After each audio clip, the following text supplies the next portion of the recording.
हाय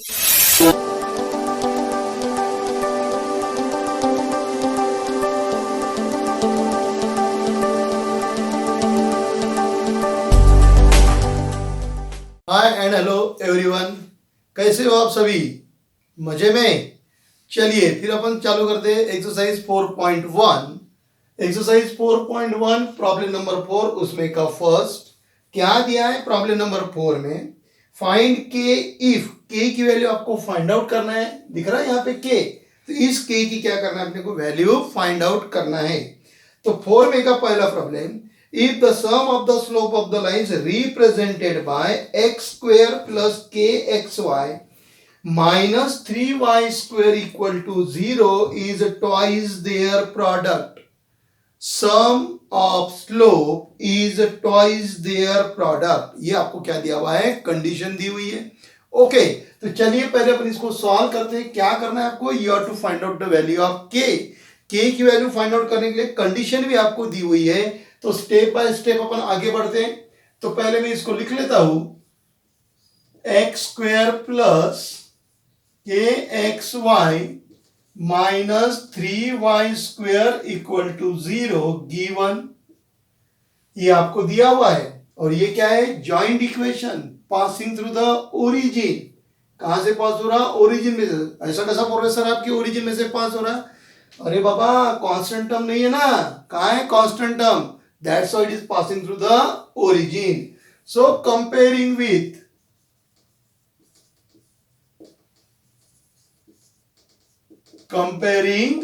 कैसे कंपेयर करोगे? ax square plus twice hxy plus by square equal to 0. So therefore a equal to 1, twice h equal to k, b equal to -3. तो मुझे a की value मिली, twice h की value मिली और b की वैल्यू मिल गई। कितनी मिली b की value? -3। Let m1 and m2 be the slopes of given lines. क्योंकि ये जो आपको गिवन इक्वेशन दिया हुआ है ये जॉइंट इक्वेशन है, दो लाइन का जॉइंट इक्वेशन है और दोनों लाइन ओरिजिन में से पास हो रही। पहले लाइन का स्लोप m1, दूसरे लाइन का स्लोप m2। ओके, फिर कंडीशन क्या दिया है आपको? कंडीशन दिया है sum of slope represent by the is twice their product. Okay, तो चलिए पहले अपन सम ऑफ स्लोप निकाल लेते हैं। यहां से sum of slope minus twice h upon b, that is equal to minus twice h की वैल्यू k, b की value -3, that is k upon 3. Any problem? Okay, then product, that is a upon b. a की value कितनी है? 1, b की value -3, तो ये कितना हो गया? -1/3 हो गया। ओके, फिर यहां लिखता हूं मैं according to condition. According to condition आपकी इच्छा था, आप पूरा वो भी लिख सकते हैं। कौन सी कंडीशन लिख सकते हैं आप? The sum of slope is twice their product. Okay, तो मैंने लिखा है according to the condition sum of slope, sum of slope, slope कौन सा है? m1 और m2, इनका सम ऑफ स्लोप इज बोले तो equal to twice their product. Sum of slope is twice their product. Condition आपको दिया है, फिर से पढ़ता हूं, sum of slope is twice their product. Sum of slope की वैल्यू कितनी है? k/3। प्रोडक्ट की वैल्यू कितनी है? -1/3। ओके, 3 कट गया, k इक्वल टू -2। ओके, आ गया समझ में? क्या किया है अपन ने? आपको जो गिवन इक्वेशन है उसको कंपेयर करना है। कंपेयर करके a ट्वाइस h और b की वैल्यू निकालना है, सम ऑफ स्लोप लेना है, प्रोडक्ट ऑफ स्लोप लेना है। जो भी आपको कंडीशन दिया हुआ है उस कंडीशन का यूज करना है और अपने को वैल्यू क्या करना है, फाइंड आउट करना है। तो k की वैल्यू कितनी आ गई आपके पास में, -2 आ गई। समझ गया, एकदम सिंपल प्रॉब्लम था। आप इसको नोट डाउन कर लीजिए, फिर अपन चलेंगे प्रॉब्लम नंबर 2 के तरफ, क्योंकि इधर प्रॉब्लम नंबर 2 यहाँ पे एडजस्ट होगा नहीं। ओके, तो लिख लीजिए या स्क्रीनशॉट ले लीजिए और फिर तैयार रहिए प्रॉब्लम नंबर 2 के लिए। 4 उसमें का सेकंड नंबर का प्रॉब्लम आपके दिया हुआ है 3x² + kxy - y² = 0। कंडीशन क्या दिया है, slope of the line represented by this equation is differ by 4। Differ by 4 मतलब दो स्लोप में डिफरेंस कितने का है, 4 का है। ओके, तो चलिए फिर हमेशा की तरह सॉल्व करते। पहले अपन इक्वेशन लिख लेता हूं मैं, 3x² + kxy - y² = 0। कोई बता सकता है कि ये जॉइंट इक्वेशन है? Yes, it is the joint equation. कहां से पास हो रहा, ओरिजिन में से। Why it is the joint equation of the line passing to the origin, because, बोलिए, because constant term is absent. Constant term गायब है ना। Okay, comparing with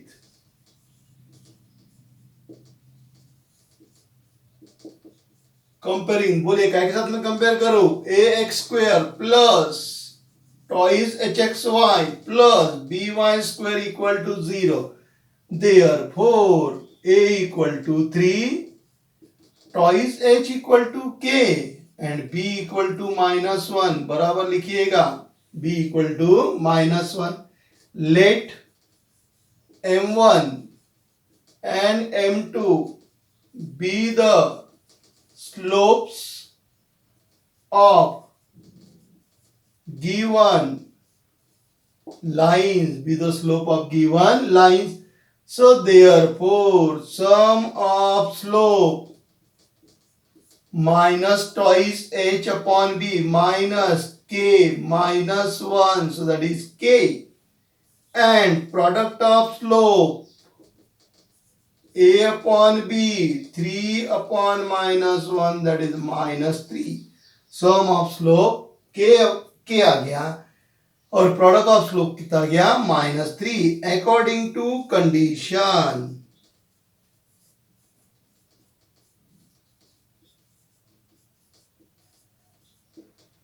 according to condition, condition क्या दिया आपको, the slope are differ by 4। ये जो दो स्लोप है डिफर बाय 4, डिफर बाय 4 मतलब दो स्लोप में डिफरेंस कितने का है, 4 का है। There is a difference between this two slope is 4। Differ by 4 मतलब डिफरेंस 4 का है। So therefore in modulus m1 - m2 = 4। अब आप ये पूछ सकते हैं कि सर मॉडुलस क्यों लगाया, m1 - m2 = 4, डिफर बाय 4 बोले तो m1 - m2 क्यों नहीं लिया, एक क्यों लिया है। तो मॉडुलस इसलिए लगाया है कि अगर समझ लो ये नंबर छोटा है और ये नंबर बड़ा है, तो छोटे में से बड़ा नंबर होगा तो आंसर माइनस आएगा ना। ये नंबर अगर बड़ा है और ये नंबर छोटा है तो कोई प्रॉब्लम नहीं है। समझ लो ये 8 है और ये 4 है, तो दोनों में का डिफरेंस कितना हो गया, 4 हो गया। लेकिन अगर ये 4 है और ये 8 है, तो 4 - 8 कितना हो गया, -4। कितना हो गया, -4। तो उसने डिफरेंस -4 बोला है क्या, नहीं, उसने डिफरेंस कितना बोला हुआ है, 4 बोला हुआ है। इसलिए आप m1 - m2 करो तो भी आंसर 4 आने को ना, और m2 - m1 क्या तो भी आंसर 4 आने को ना। इसलिए क्या लिखा अपने, मॉडुलस में लिखा।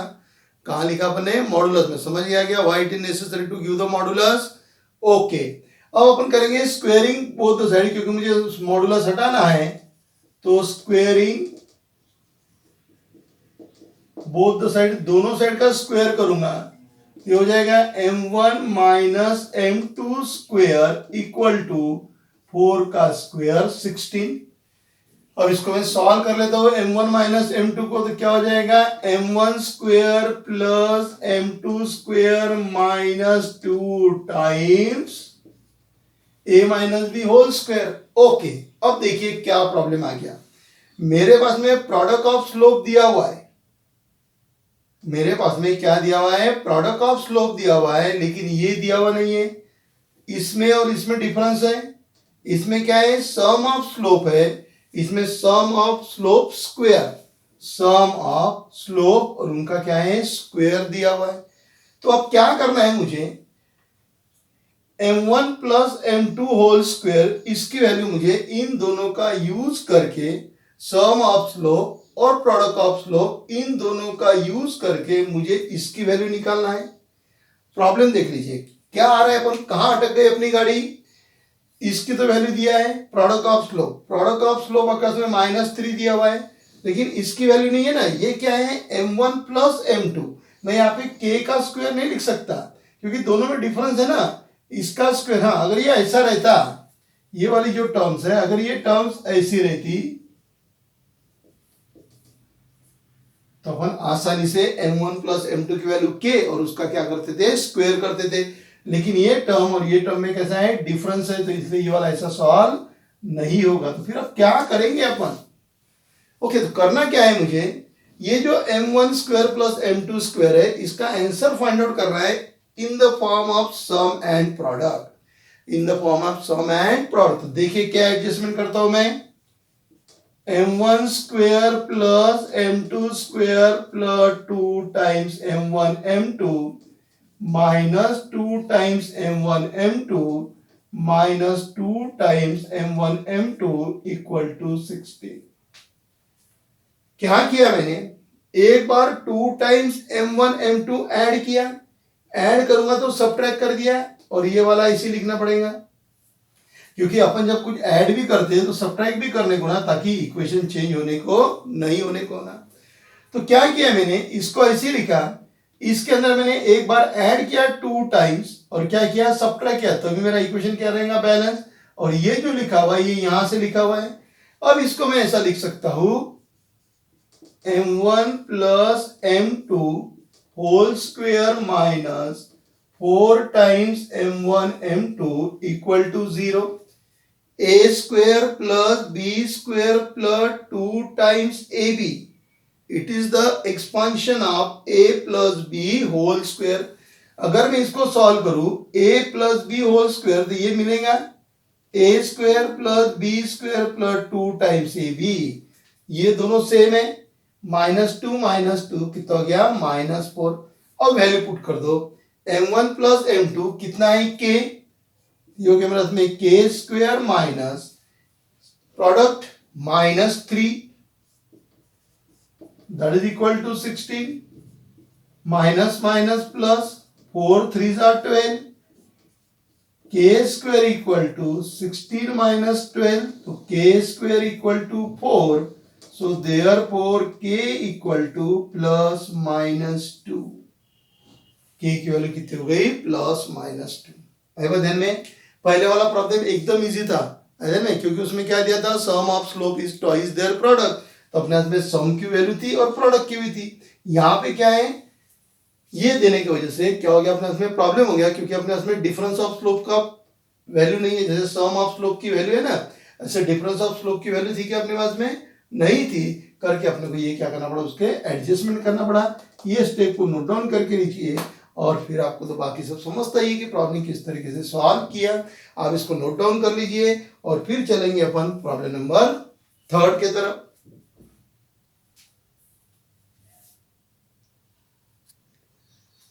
फोर्थ, उसमें का 3rd नंबर का प्रॉब्लम लिखा हुआ है, k x square plus 4xy minus y square equal to 0। चलिए पहले इसको सॉल्व कर लेते हैं अपन, जैसे हमेशा सॉल्व करते हैं, फिर कंडीशन देखेंगे। के x square plus 4xy minus y square equal to 0, it is given. Comparing with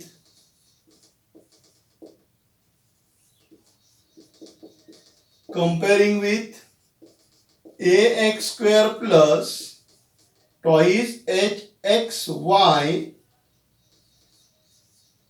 plus by square equal to 0. So a equal to k, twice h equal to 4 and b equal to -1. Let m1 and m2 be the slopes of given lines. Be the slopes of given lines. So therefore sum of slope equal to minus twice h upon b minus 4 upon minus 1, so that is equal to 4, and product of slope equal to a upon b, so k upon minus 1, that is equal to minus k, according to condition. क्या condition दिया हुआ है? that one slope is exceed बोले तो क्या होता है? ज्यादा. one slope is exceed the slope of other by 8, मतलब एक स्लोप दूसरे से 8 से कैसा है? ज्यादा है. one slope is exceed than other slope by 8. one slope is exceed other by 8. तो according to the condition one slope is exceed बोले तो plus, one slope is exceed other by 8. other मतलब कौन है? दूसरा कौन है? m2 by 8. one slope is exceed other by 8. दो स्लोप है ना, एक m1 तो दूसरा क्या हो गया? m2. ओके, अब यहां से इसको दो तरीके से सॉल्व कर सकते हैं. एक तो पिछला जैसा सॉल्व किया वैसे ही. देखिए दोनों में डिफरेंस कितने का है? 8 का है. डिफर बाय 8, जैसे डिफर बाय 4 था ना, डिफर बाय 4 मतलब दोनों में डिफरेंस कितने का था? 4 का. वैसे ही एक स्लोप दूसरे से ज्यादा है, मतलब दोनों के अंदर क्या है? डिफरेंस है. तो यहां पर भी डिफर बाय 8 होता है. तो इसको दो तरीके से सॉल्व करते आएगा. एक जो इसके पहले अपने एग्जाम्पल नंबर 2 देखा वैसा, यानी आप इसको ऐसा भी लिख सकते हैं. अब पिछले बार ऐसे लिखा था ना, डिफर बाय 4 में यहां कितना था? 4 था. कितना था? 4. स्क्वेयरिंग करके सॉल्व किया. तो ये वाला प्रॉब्लम इस मेथड से भी सॉल्व होता है. में और अपन दूसरी मेथड भी देख लेते हैं. यानी ये वाले प्रॉब्लम के लिए आपको दोनों मेथड मिल जाएंगी. वो जो अपने सॉल्व किया वो और अभी जो सॉल्व करने वाले, तो दोनों मेथड से प्रॉब्लम सॉल्व हो जाएगा. तो चलिए इसको सॉल्व कर लेते हैं. अब मुझे यहाँ पे मिला m1 equal to m2 plus 8. ये m1 की वैल्यू मैं यहाँ पे पुट कर देता हूँ. m1 की वैल्यू यहाँ पुट कर देता हूँ तो क्या मिल जाएगा मुझे? m1 कितना है? m2 plus 8 plus m2 equal to 4. इसको नाम दे देता हूं मैं 1, यानी आपको परेशानी जाएगी नहीं. क्या करने वाले अपन यहां देखिए. यहां से आपका प्रॉब्लम दो तरीके से सॉल्व होता. एक प्रॉब्लम नंबर 2 के जैसा, अगर मैं इसको इधर लेके आऊं तो ये ऐसा बन जाएगा. यानी ये प्रॉब्लम नंबर 2 के जैसा हो गया, डिफर बाय 8. फिर इसको स्क्वेयरिंग बोथ द साइड करके अपन सॉल्व कर सकते हैं. है में नए वाले मेथड से अपन सॉल्व कर रहे हैं. इसका मतलब जो सेकंड नंबर का प्रॉब्लम है वो आप ये मेथड से भी सॉल्व कर सकते हैं. तो m1 प्लस m2, m1 की जगह वैल्यू पुट कर दिया. m1 की वैल्यू कितनी है? m2 plus 8. तो m2 प्लस 8 यहाँ पे पुट कर दिया, plus m1 equal to 4. m2 that is 2 times m2 equal to 4 minus 8. 2 times m2 equal to minus 4. So that is equal to m2 equal to minus 2. m2 की value कितनी हो गई? Minus 2. यहां पे पुट कर दो. m1 की value मेरे पास में ये दी हुई है. m1 की वैल्यू ना, इसको इक्वेशन 1 और इसको 2 दे दो. तो equation 2 implies m1. What is the value of m1? m2 plus 8. m2 plus 8 into m1 equal to minus k. फिर से देखो m1 की value m2 plus 8 into m2 की वैल्यू माइनस 2 है. Minus 2 plus 8 minus 2 equal to minus k. ये कितना हो गया? 6. कितना हो गया? 6. Okay, 6 into minus 2 minus k, minus 12 equal to minus k. So k equal to 12. k equal to कितना हो गया? 12. अदर में पिछला प्रॉब्लम जो सॉल्व किया वो भी आपको पता है कैसे सॉल्व किया. ये भी अपन डिफर बाय से सॉल्व कर सकते हैं या फिर इस तरीके से भी ये प्रॉब्लम सॉल्व करते आता है. ओके, तो यहाँ पे क्वेश्चन नंबर 4 क्या होता है? अपना कंप्लीट होता है. सब प्रॉब्लम सॉल्व करने की प्रोसीजर एक जैसी ही थी। अब चलेंगे अपन क्वेश्चन नंबर 5 की तरफ। आप इसको अच्छे से नोट डाउन कर लीजिए और इसकी प्रैक्टिस जरूर कीजिए और फिर तैयार रहिए क्वेश्चन नंबर 5 के लिए। प्रॉब्लम नंबर 5, उसमें का फर्स्ट क्या दिया है, find the condition that number 1 the line 4x + 5y = 0। एक लाइन दी आपको 4x + 5y = 0, इसको मैं इक्वेशन नंबर 1 बोल देता हूं। Is coincide with one of the line given by ax²। दूसरा इक्वेशन दिया आपको ax² plus twice hxy plus by² = 0। Okay, करना क्या है आपको, here you have to find out the condition. अब आपको कंडीशन फाइंड आउट करना है। उसने क्या बोला हुआ है कि ये जो लाइन है, ये लाइन इसमें से किसी एक को लाइन को क्या है, कोइंसाइड है। The given line is coincide with one of the line given by ax² plus twice hxy plus by² = 0। अब देखो ये ज्वाइंट इक्वेशन है, ये क्या है, ज्वाइंट इक्वेशन है। दो लाइन का ये ज्वाइंट इक्वेशन है। दोनों लाइन कहां से पास हो रही, ओरिजिन में से पास हो रही। तो समझ जाओ ये जो मेरा इक्वेशन 2 है, जो ज्वाइंट इक्वेशन है, इसमें दो लाइन है, एक लाइन u है और दूसरी लाइन क्या है, v। This is your joint equation. Both the line are passing through the origin. Joint equation क्यों है, इसके करस्पॉन्डिंग अपन ने थ्योरम नंबर 2 देखा हुआ है। तो क्या हो गया अपना कि ये जो ज्वाइंट इक्वेशन है, तो ये ज्वाइंट इक्वेशन में दो लाइन है, एक लाइन u है और दूसरी लाइन कौन सी है, v। तो वो क्या बोलता है कि ये जो लाइन नंबर 1 है, ये लाइन नंबर 2 में से किसी एक को क्या है, पैरेलल है। कोइंसाइड है मतलब क्या है, उसको पैरेलल है में। ये line number 1 is parallel to any one of them. ये दो में से किसी एक को पैरेलल है। इसका ही मतलब समझ लो, मैंने बोल दिया कि ये जो लाइन 1 है, ये लाइन 1 u को पैरेलल है। The line 1 is parallel to the line u। फिर से समझा देता हूं। उसने क्या बोला हुआ है कि ये जॉइंट इक्वेशन है, दो लाइन का जॉइंट इक्वेशन है और दोनों लाइन कहां से पास हो रही, ओरिजिन में से। तो पहले लाइन को u बोला, दूसरे लाइन को क्या बोल दिया मैंने, v। यानी ये u × v का जॉइंट इक्वेशन है।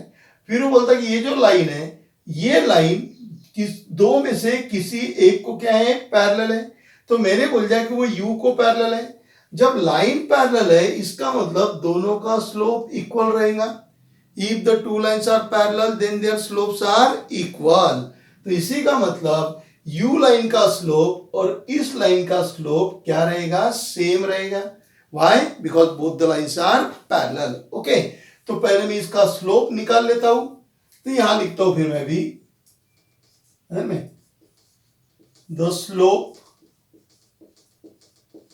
ऑफ लाइन 1 इज, लाइन 1 बोले तो ये वाली, the slope of line 1 is m = minus coefficient of x variable upon coefficient of y variable. याद आ गया कि अगर मेरे पास में लाइन का जनरल इक्वेशन दिया हुआ है, तो स्लोप कैसा निकलते हैं अपन, minus coefficient of x variable upon coefficient of y variable. General equation अगर दिया हुआ है तो ओके, लेक्चर नंबर 1 उसमें दिया हुआ है। तो slope equal to minus coefficient of x variable upon coefficient of y variable. So therefore m = minus x variable का कोएफिशिएंट 4 और y वेरिएबल का कोएफिशिएंट 5। समझ गए यहां तक? इसका ही मतलब इस लाइन का स्लोप -4/5 हो गया, तो u का भी स्लोप कितना रहेगा, -4/5। u लाइन जो है उसका भी स्लोप कितना रहेगा, -4/5। क्यों? क्योंकि ये वाली लाइन u लाइन को क्या है, पैरेलल है। ओके, तो अब अपने क्या करना है, मेरे पास में m की वैल्यू मिल गई। किसकी वैल्यू आ गई, m की वैल्यू। ये जो इक्वेशन 2 है, इस इक्वेशन 2 को ऑक्सिलरी में कन्वर्ट कर लो। इक्वेशन 2 को क्या करो, ऑक्सिलरी में कन्वर्ट करो। ऑक्सिलरी में कन्वर्ट करना मतलब in the form of m। Auxiliary में कन्वर्ट करना है तो in the form of n, तो मैं डायरेक्ट लिख लेता हूं यहां पे, अरे मैं ऑक्सिलरी इक्वेशन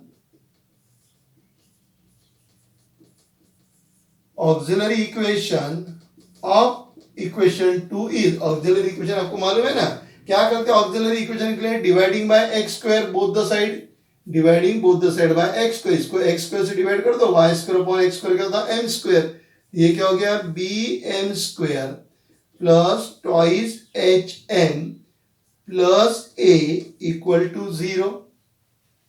समझ गया क्या किया मैंने ये लाइन का स्लोप निकाल लिया, ये लाइन का स्लोप आ गया मेरे पास में -4/5। फिर ये जो मेरे पास में इक्वेशन नंबर 2 दिया हुआ जॉइंट इक्वेशन, उसका क्या किया मैंने ऑक्सिलरी इक्वेशन निकाला।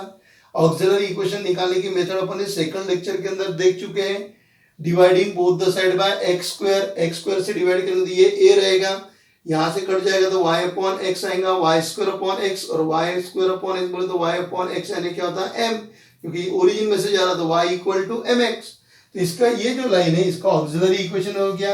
अब m की वैल्यू इसके अंदर पुट कर दो, b in bracket -4/5 square twice h in bracket -4/5 plus a equal to 0।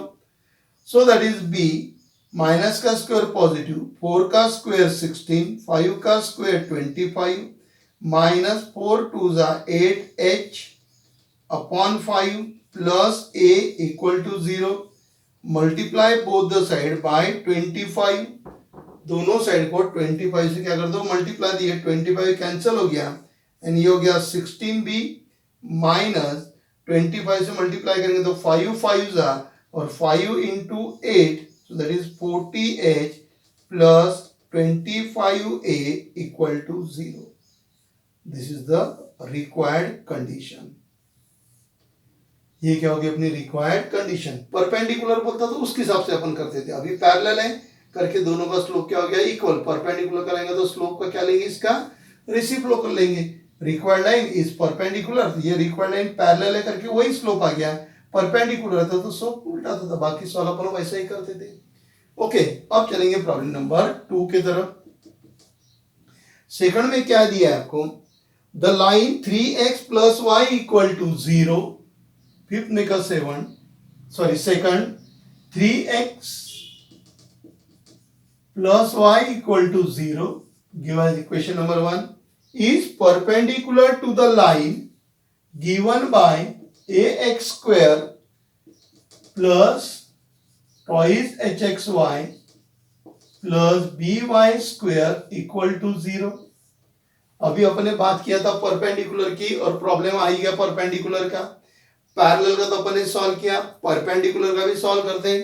अब क्या हो जाएगा, दिस इक्वेशन 1 इज परपेंडिकुलर, पहले क्या था पैरेलल, अब क्या है परपेंडिकुलर। तो चलिए फिर मैं इसका स्लोप निकाल लेता हूं, the slope of line 1 is m equal to minus coefficient of x variable upon coefficient of y variable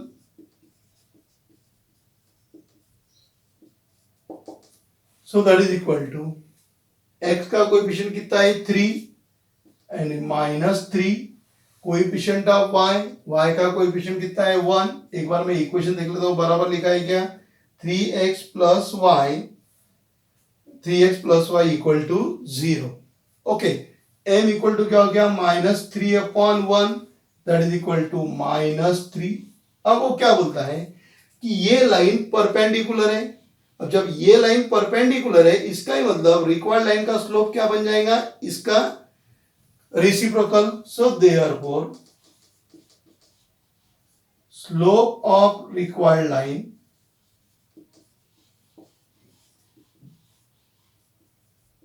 is minus, क्या लिखूं 1/-3, सो दैट इज 1/3। समझ गया क्या बोला, दोनों में डिफरेंस क्या है। ये वाली लाइन इसमें से एक लाइन को पैरेलल थी तो इसका जो स्लोप था वही स्लोप यहां पे काम आएगा क्योंकि पैरेलल है, पैरेलल अगर तो स्लोप कैसे रहेंगे इक्वल। और परपेंडिकुलर अगर है तो स्लोप क्या होता है, माइनस का क्या लेते हैं अपन, रेसिप्रोकल। तो -3 का रेसिप्रोकल क्या हो जाएगा, -1 अपॉन माइनस माइनस कट जाएगा तो क्या रहेगा 1/3। प्रोडक्ट की कंडीशन है ना, प्रोडक्ट बोले तो product is equal to -1, if the two lines are perpendicular then product of their slope is equal to -1। Okay, तो अब स्लोप कितना हो गया मेरे पास में 1/3, यानी m की वैल्यू क्या हो गई 1/3। इसका ऑक्सिलरी इक्वेशन ले लो, है में ऑक्सिलरी इक्वेशन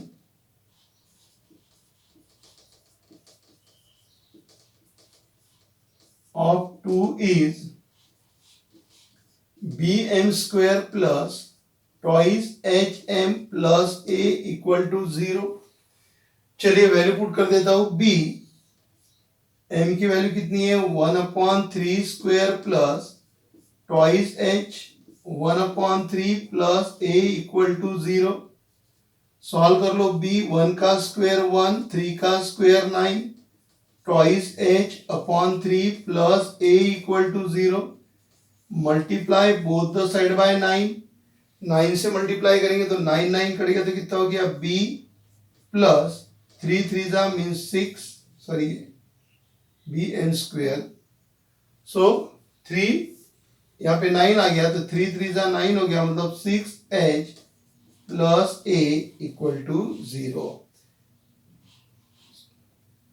ओह 9a आएगा ना, a कैसा आएगा 9 से मल्टीप्लाई करो तो 9a, इक्वेशन क्या हो गया 9a plus 6h plus b equal to 0। So this is the required condition. समझ गया प्रॉब्लम? दोनों में डिफरेंस क्या है पहले वो समझ लो। यहां पर पैरेलल है करके यही स्लोप काम आ गया रिक्वायर्ड के लिए।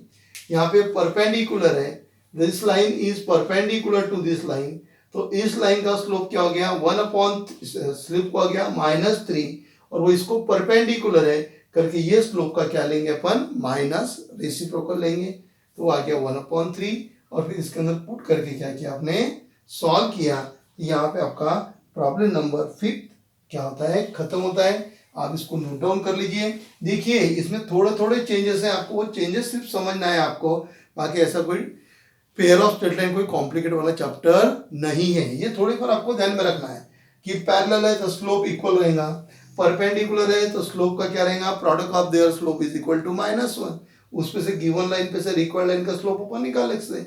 अगर वो परपेंडिकुलर तो ये वाली कंडीशन होगी और पैरेलल तो ये कंडीशन, फिर इसका ये ऑक्सिलरी इक्वेशन, क्योंकि मुझे m की वैल्यू मिल गई तो इसका क्या निकाल दूंगा मैं, ऑक्सिलरी इक्वेशन। वैल्यू पुट करके क्या करेंगे अपन, उसको सॉल्व करेंगे। अब चलेंगे अपन प्रॉब्लम नंबर 6 की तरफ। आप इसको नोट डाउन कर लीजिए।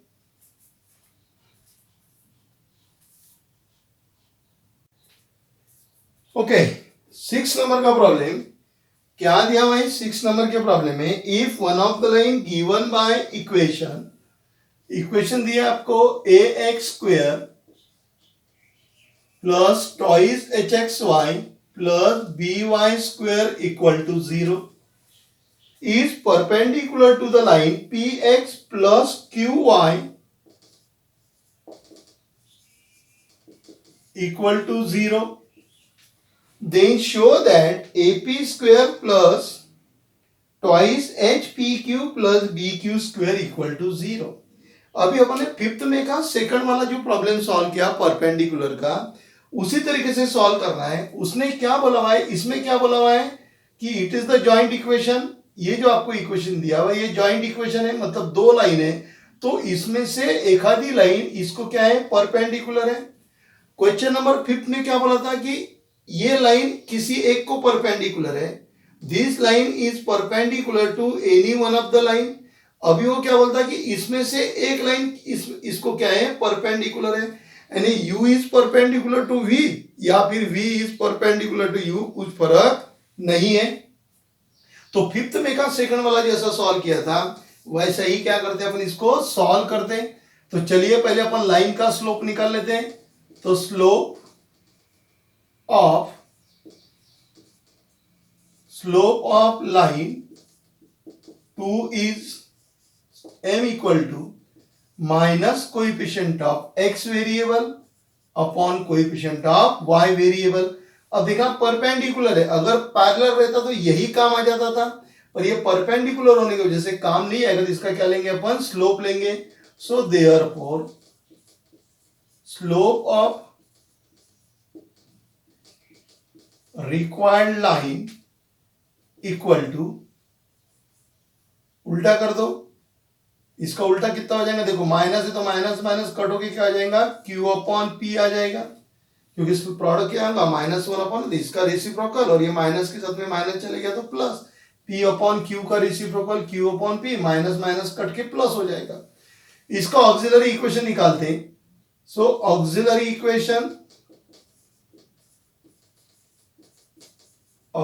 इक्वेशन ऑफ 2 इज, क्या हो जाएगा auxiliary equation, b m square plus twice h m plus a equal to 0। और इसी में आपको बार बार बोलता हूं कि थ्योरेटिकल जो भी लेक्चर है उसको आप अच्छी तरीके से देखिए, क्योंकि ये थ्योरी में मैंने आपको बताया हुआ है कि आपको जो इक्वेशन दिया हुआ है उसमें से ऑक्सिलरी इक्वेशन कैसा निकालते हैं, dividing both the side by x square करके निकालते हैं। तो b m square plus twice h m plus a equal to 0। अब ये एम की वैल्यू इसमें पुट कर दो। So B in bracket minus P upon Q square plus, sorry ये स्लोप है, ये पुट करना है क्योंकि ये तो पैरेलल का है, ये तो अपना परपेंडिकुलर है ना। तो that is q upon p twice h m, m की वैल्यू कितनी अपने पास में, q upon p plus a equal to 0। ये हो गया b q square upon p square twice h q upon p plus a equal to 0। Multiply both the side by p square से multiply करेंगे तो ये बी क्यू स्क्वायर, इसको multiply करेंगे p square से तो एक कैंसिल हो जाएगा, plus 2 times h p q, p square से एक रहेगा p twice h p plus a p square equal to 0। ये आपको शो करना है, a p square plus twice h p q plus b q square equal to 0। तो a p square plus twice h p q plus b q square equal to 0। एकदम simple problem था, 5th में का second था, वैसा ही आपको solve करना था। अरे में सिर्फ डिफरेंस था कि 5th वाले ने बोला कि लाइन इसमें परपेंडिकुलर है, वो बोलता कि इसमें से एक आधी लाइन यहाँ पे परपेंडिकुलर है। तो बात वही हो गई, सिर्फ उसने उसको क्या किया, घुमा दिया। पैरेलल रहता तो ये वैल्यू यूज करते थे अपन, परपेंडिकुलर है तो इसका क्या लेंगे अपन, reciprocal with the negative sign. अरे में तो आप इसको नोट डाउन कर लीजिए, फिर अपन चलेंगे प्रॉब्लम नंबर 7 के तरफ। Problem number 7, what is given in problem number 7? Find the joint equation of a pair of lines passing through the origin and making an equilateral triangle with the line y equal to 3। Joint equation find out करना है। Joint equation find out करना है मतलब दो line लगेंगी अपने को, और वो दोनों लाइन क्या कर रही है, making an equilateral triangle, means the required line is making an equilateral triangle with the line y equal to 3। और दोनों लाइन कहां से पास हो रही, ओरिजिन में से पास हो रही। तो पहले तो डायग्राम बना लेते हैं अपन, तो समझने में आसानी होगी। x y x dash y dash, okay. एक लाइन आपको दिया है y इक्वल टू 3, वो मैं निकाल लेता हूं। ये लाइन हो गई y इक्वल टू 3 में से पास हो रही। फिर क्या बोलता है, द रिक्वायर्ड लाइन, जिस लाइन का मुझे जॉइंट इक्वेशन फाइंड आउट करना है, वो लाइन इस लाइन के साथ में क्या कर रहा है, इक्विलेटरल ट्राइंगल फॉर्म कर रहा है। फिर से देखिए, you have to find out the joint equation. Joint equation find out करना है तो कितनी लाइन लगती है अपने को, 2 लाइन लगती, बराबर है। तो वो दोनों लाइन, ये जो y इक्वल टू 3 है, इसके साथ में इक्विलेटरल ट्राइंगल फॉर्म कर रहा है। और एक कंडीशन है that the line is passing through the origin. दोनों लाइन कहां से पास हो रही, ओरिजिन में से पास हो रही, मतलब ये एक लाइन, ओके, और ये दूसरी लाइन। यस और नो, ये जो लाइन है, एक लाइन ये हो गई, ये दूसरी लाइन हो गई। इस लाइन को मैंने u बोल दिया, और इस लाइन को मैं V बोल दिया. Anyway, the required line you have to find out the joint equation of the required line. Required line कौन थी मेरी? U और V. Okay, the line U and V passing through the origin making an equilateral triangle with the line y equal to 3. मुझे क्या करना है? Joint equation find out करना है. जॉइंट इक्वेशन फाइंड आउट करने के लिए मुझे दो लाइन लगेंगी और मेरी दोनों लाइन क्या कर रही? कहां से पास हो रही? ओरिजिन में से पास हो रही और इसके साथ में इक्विलैटरल ट्रायंगल बना रहे. तो पहली लाइन मेरी U है, दूसरी लाइन V है. इक्विलैटरल ट्रायंगल फॉर्म हो रहा मतलब each angle is of 60 degree. Each angle is of 60 degree. Okay, अब यहां थोड़ा सा कंसेप्ट अपने को समझना है. क्या दिया है पहले मैं आपको समझा देता हूं. ओके, अब क्या दिया है उसके अंदर? तो पहले मैं लिख लेता है U and V be the required line. Let U and V be the required line passing through the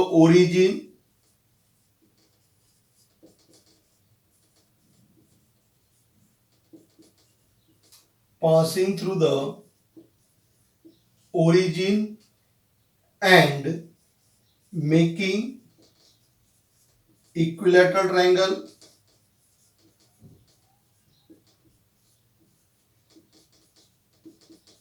with the line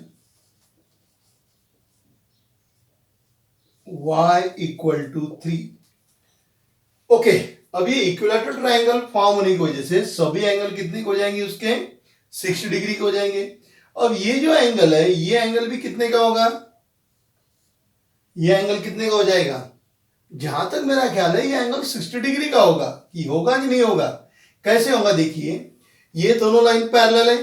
जब ये लाइन पैरेलल है तो ये ट्रांसवर्सल है. These two lines are parallel. ये दोनों लाइन पैरेलल है तो ये क्या हो गया? ट्रांसवर्सल. ट्रांसवर्सल हो गया तो these are alternate angle and alternate angle are congruent. तो ये एंगल 60 का डिग्री है तो ये भी एंगल कितने का हो गया? 60 डिग्री का हो गया. ओके, इसकी बात करेंगे अपन. लाइन V की बात करेंगे. लाइन V ने यहां से यहां तक एंगल निकाला है. ये जो एंगल है ये U का, U लाइन का एंगल कितना है? 60 डिग्री. क्योंकि ये दोनों कैसे एंगल रहेंगे? Congruent. Why they are congruent? Because they are the alternate angle.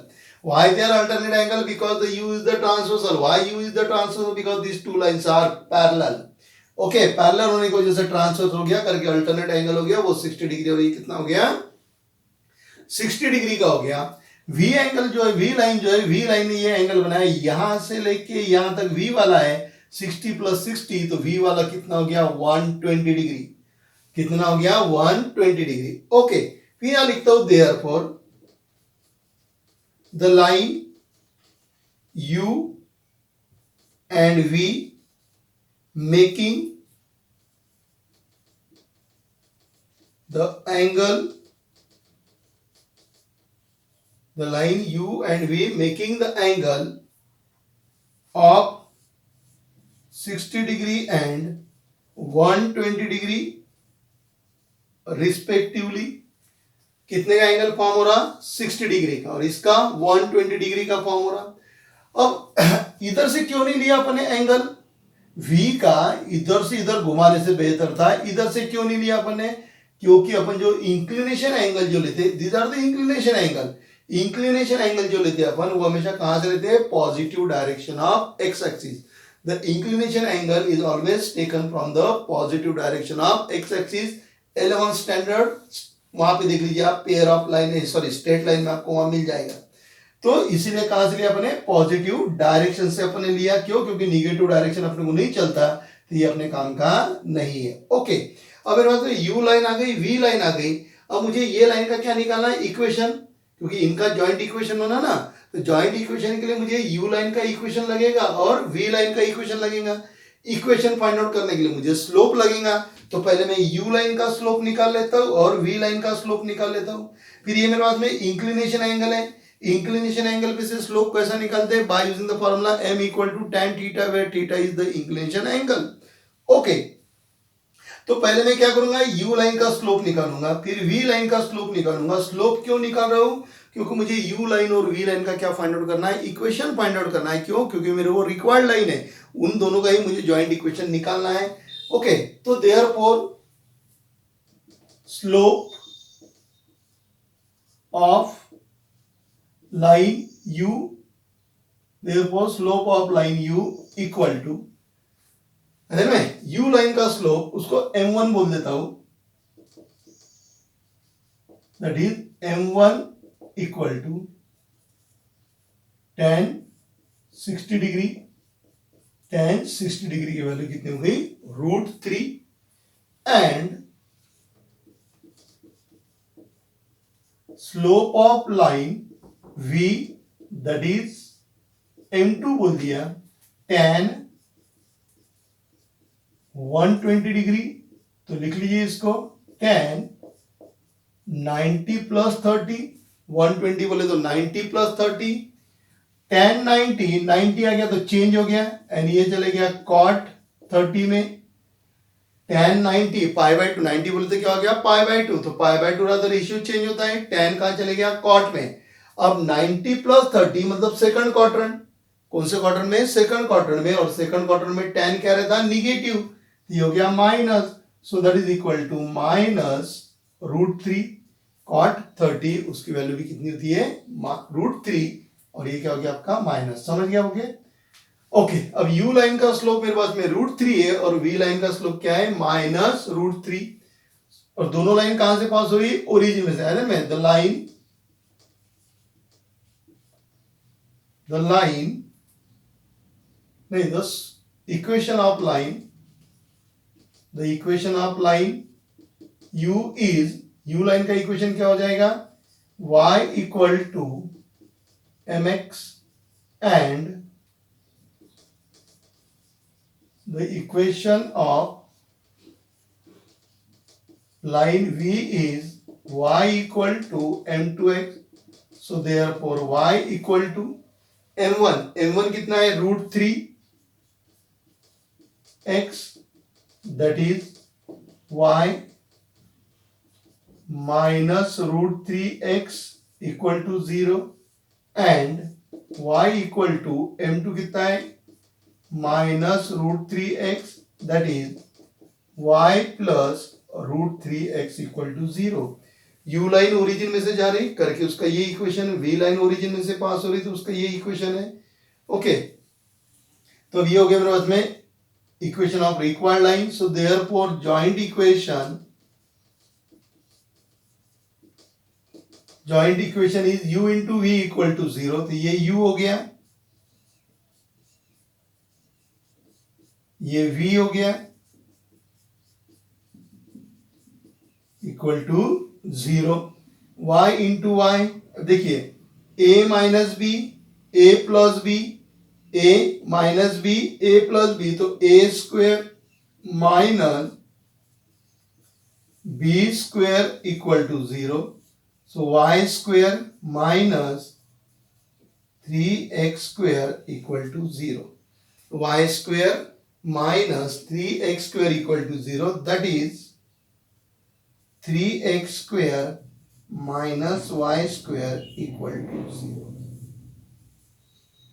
Okay, आगे देन में एकदम सिंपल प्रॉब्लम था कि उसने अपने को दो लाइन का जॉइंट इक्वेशन पूछा हुआ है, line passing to the origin बोलता है, और इस लाइन के साथ में एंगल कितने का फॉर्म हो रहा है, उसका इक्विलेटरल ट्रायंगल फॉर्म कर रहा है, इक्विलेटरल ट्रायंगल फॉर्म कर रहा है, इसका मतलब each angle is of 60 degree, ये एंगल 60 डिग्री का हो गया क्योंकि ये अल्टरनेट एंगल में फंसता है, 120 यहां से लिया, इधर से नहीं लिया, क्यों, क्योंकि अपने को क्या होना, angle is always taken from the positive direction of x axis, फिर इसका 60 डिग्री, ये 60 डिग्री किसने बनाया, u ने, तो इस u का स्लोप कितना गया, √3, इसने कितना बनाया, v ने 120 डिग्री, तो उसका स्लोप कितना गया, माइनस √3, फिर ये u लाइन का इक्वेशन, ये v लाइन का इक्वेशन, उसका क्या किया अपने ज्वाइंट इक्वेशन किया, आपका आंसर कितना गया, 3x square minus y square equal to 0।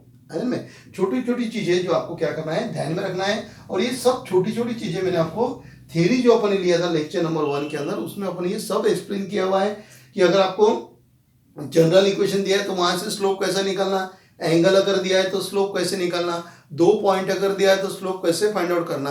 तो अगर जिन बच्चों को अगर ये नहीं समझ में आ रहा है तो उसने लेक्चर नंबर 1 और लेक्चर नंबर 2 देखना चाहिए, तो उसको ये बहुत सारा इसमें का समझ में आ जाएगा।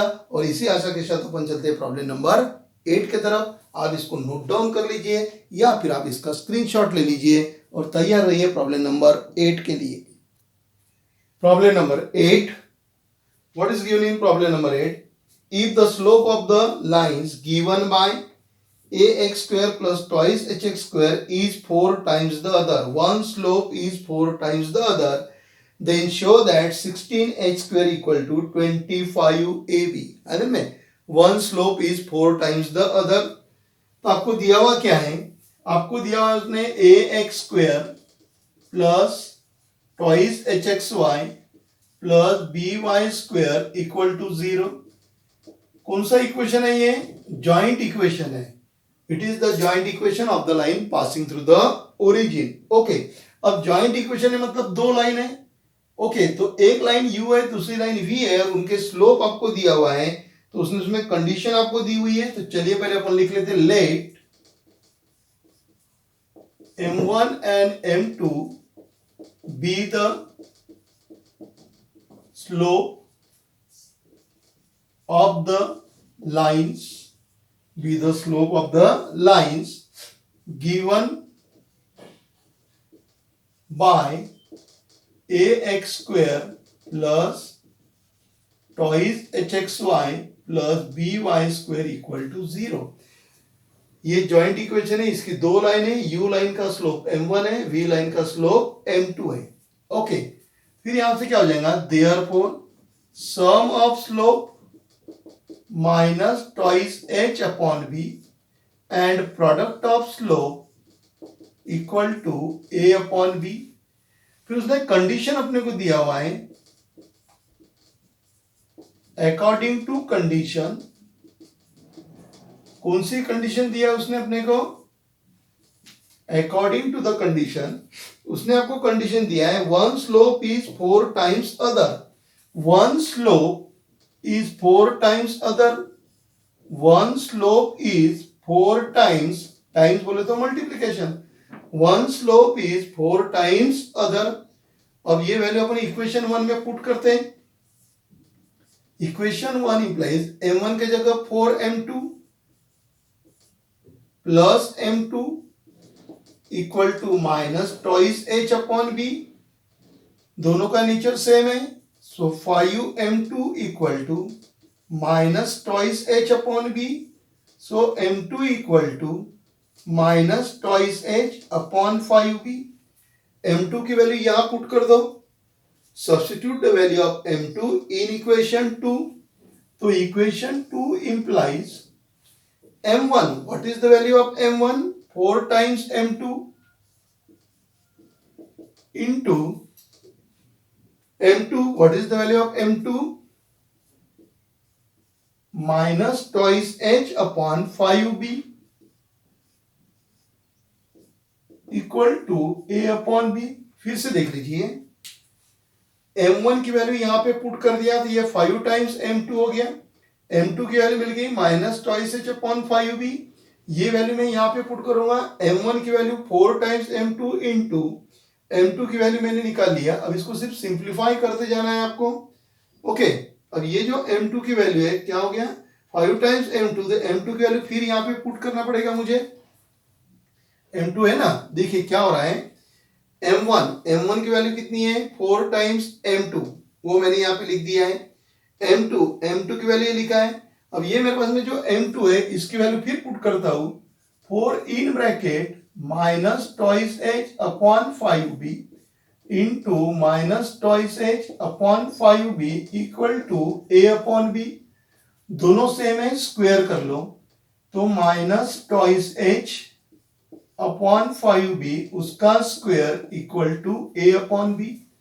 सो 4 इंटू माइनस का स्क्वायर पॉजिटिव, 2 का स्क्वायर 4, h स्क्वायर अपॉन 5 का square 25, b square equal to ab, b square equal to ab। एक b के साथ में b कैंसिल हो जाएगा, 4 4 सा कितना हो गया, 16h square upon 25b equal to a।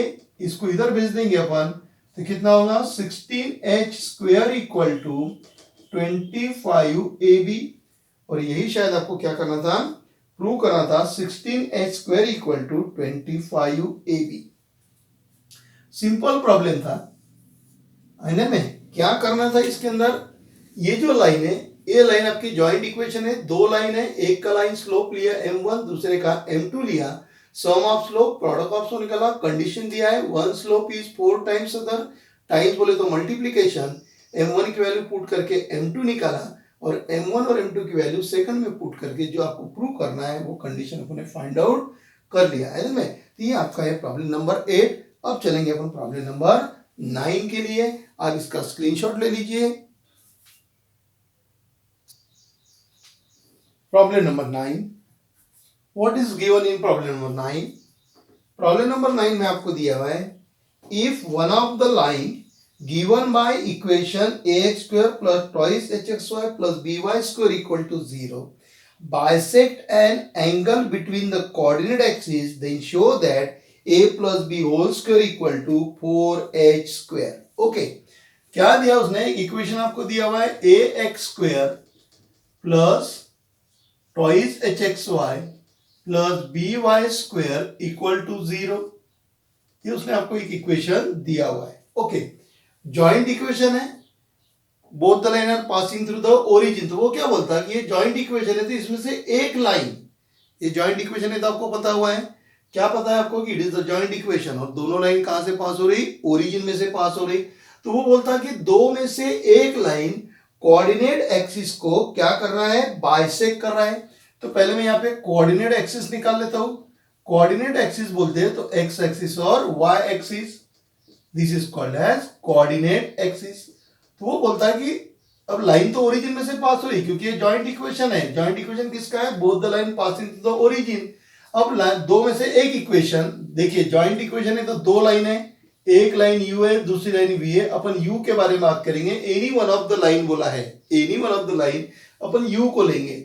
तो यू लाइन क्या कर रहा, कोऑर्डिनेट एक्सिस को बाइसेक्ट कर रहा। बाइसेक्ट कर रहा मतलब ये इस तरीके से जा सकता है, ये ऐसी आपकी एक लाइन है यू वाली, है ना। अब बाइसेक्ट हो रहा है, इसका मतलब क्या हो जाएगा कि ये एंगल 90 डिग्री का है, तो ये एंगल कितने का हो जाएगा, 45 डिग्री का। कितने का हो जाएगा, 45 डिग्री का। अब जरूरी है क्या लाइन ऐसे ही जाएगी, जरूरी नहीं है कि लाइन फर्स्ट क्वाड्रेंट और थर्ड क्वाड्रेंट में से जाएगा, ऐसा जरूरी नहीं है। लाइन ऐसे भी जा सकती, बाइसेक्ट हो रहा ना, ये क्वाड्रेंट को क्या किया, बाइसेक्ट, एंगल बाइसेक्ट कर रहा है, इस क्वाड्रेंट को बाइसेक्ट किया या इस क्वाड्रेंट को बाइसेक्ट कर रहा है। तो लाइन ऐसे भी जा सकती, ऐसे भी जा सकती, यानी इसको बोल दिया मैंने यू डैश। ऐसे अगर जाएगी तो एंगल 45 डिग्री का हो गया। ऐसे अगर जाएगी तो यहां से एंगल मेजर करेंगे अपन positive direction of x axis, positive direction of x axis. तो 90 प्लस 45 दैट इज 135, है ना। यानी दो पॉसिबिलिटीज अपने पास में, एक तो लाइन इस तरीके से जा सकती, जब लाइन ऐसे जाएगी तो एंगल 45 डिग्री का, या लाइन ऐसे भी आएगी, क्योंकि उसने क्वार्टर मेंशन नहीं किया, उसने सिर्फ इतना ही बोला है आपको कि one of the line bisect an angle between the coordinate axis. Coordinate axis के बीच का जो एंगल है उसको क्या कर रहा है, वो बाइसेक्ट कर रहा है। इधर बाइसेक्ट किया, इधर भी क्या किया, बाइसेक्ट। अगर वो बोलता फर्स्ट क्वाड्रेंट तो फिर अपन यही वाली लाइन लेते थे, पर उसने बोला हुआ नहीं है, उसने इतना ही बोला है कि कोऑर्डिनेट एक्सिस के बीच का एंगल क्या हो रहा है, बाइसेक्ट हो रहा है। यानी लाइन आपकी फर्स्ट और थर्ड में से भी जा सकती है, सेकंड और फोर्थ में से। फर्स्ट में से गया तो एंगल 45 डिग्री का, और थर्ड और फोर्थ में से गया तो सॉरी सेकंड और फोर्थ में से गया तो एंगल 135 डिग्री का। पिछले प्रॉब्लम अपन देखा था जब इक्विलैटरल ट्रायंगल वाला प्रॉब्लम सॉल्व किया था तब। ओके, कि अपन जो एंगल लेते हैं, इंक्लिनेशन एंगल जो लेते हैं वो हमेशा कहां से लेते हैं, positive direction of x axis, है ना। तो चलिए फिर अपन इसको भी सॉल्व करते हैं। डायग्राम आप सबको समझ में आ गई कि डायग्राम में दिया हुआ क्या है आपको। ओके, तो चलिए फिर, let the line you bisect coordinate axis, bisect the angle between coordinate axis, therefore the inclination angle therefore the inclination angle is 45 degree or 135 degree. So therefore slope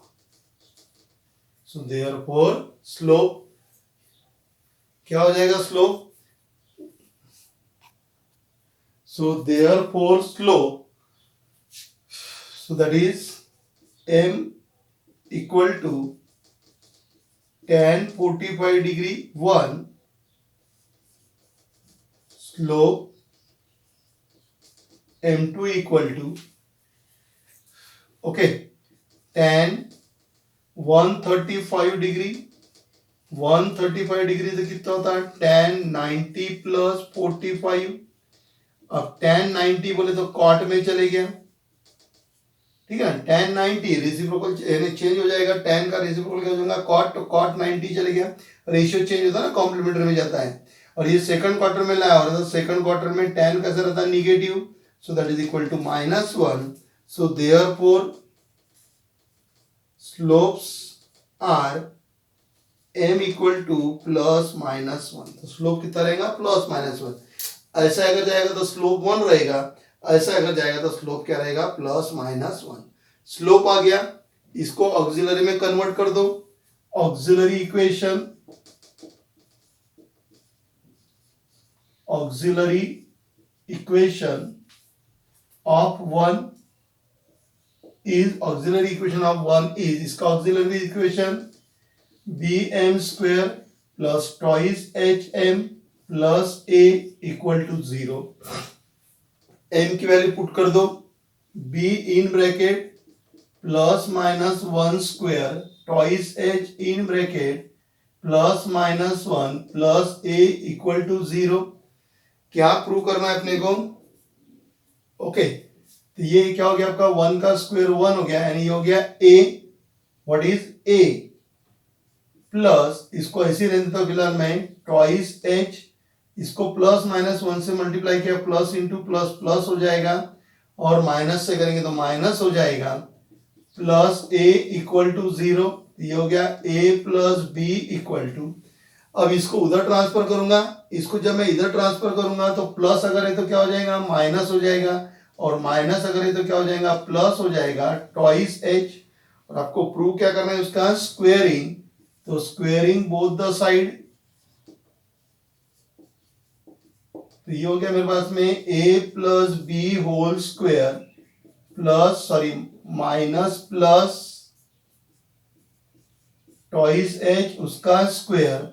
ये हो गया a plus b whole square equal to, minus का तो cut गया plus cut गया, that is ये prove करना है ना, a plus b whole square equal to 4h square.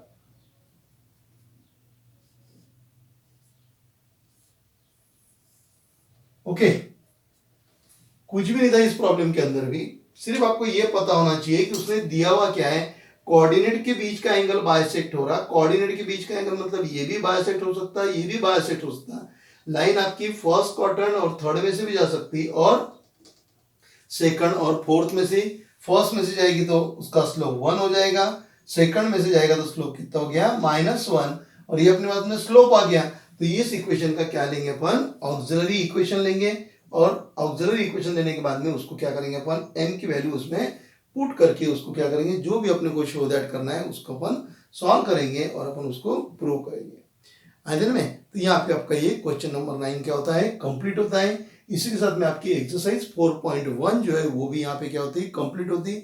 आपने देखा होगा कि ये टोटल एक्सरसाइज के अंदर 4.1 के अंदर बहुत जगह आपको छोटी छोटी चीजों का क्या किया, आपको यूज करना पड़ा. आपको लाइन का जनरल इक्वेशन है उसका स्लोप निकालने के लिए, एंगल दिया है स्लोप कैसा निकालते हैं, ऑक्सिलरी इक्वेशन कैसा निकालते हैं. तो आपको थ्योरी अगर याद होगा, बेसिक कॉन्सेप्ट अगर आपके याद होंगे, तो इसमें का कोई भी पार्ट आपको लर्न करने की जरूरत नहीं है. सिर्फ आपको उसको क्या करना है, आपको यूज करना है. आइदर में कोई बहुत बड़ा लॉजिक लगाने की जरूरत नहीं है. तो आप इसको अच्छी तरीके से नोट डाउन कर लीजिए. ओके, और अपनी नोट्स हमेशा क्या करते रहिए, आप अपग्रेड करते रहिए. फिर अगले लेक्चर के अंदर अपन नए टॉपिक के साथ में मिलेंगे. ये तो अभी एक्सरसाइज कौन सी कंप्लीट किया अपन ने, 4.1 क्या किया, कंप्लीट किया. ओके, फिर अब करना क्या है, आपको समझ में आ गया ना आपको. समझा कि नहीं? इसमें का कोई पार्ट ऐसा है कि जो आपको नहीं समझ रहा है करके, तो आपको इसकी क्या करना है, प्रैक्टिस करना है। ये चैप्टर ऐसा है जितना आसानी से ये समझता है उतने आसानी से ये दिमाग के बाहर भी होता है, क्योंकि इसमें बहुत छोटी छोटी चीजें आपको दी हुई रहती है, बहुत बारीक बारीक कंसेप्ट आपको इसमें के क्या है समझना है। आई बात ध्यान में? ओके, आपको ये वीडियोस अगर पसंद आया होगा तो आप इसको लाइक कीजिए, शेयर कीजिए और सब्सक्राइब कीजिए। फिर अपन मिलेंगे नेक्स्ट लेक्चर के अंदर नए टॉपिक के साथ में। तब तक के लिए बाय।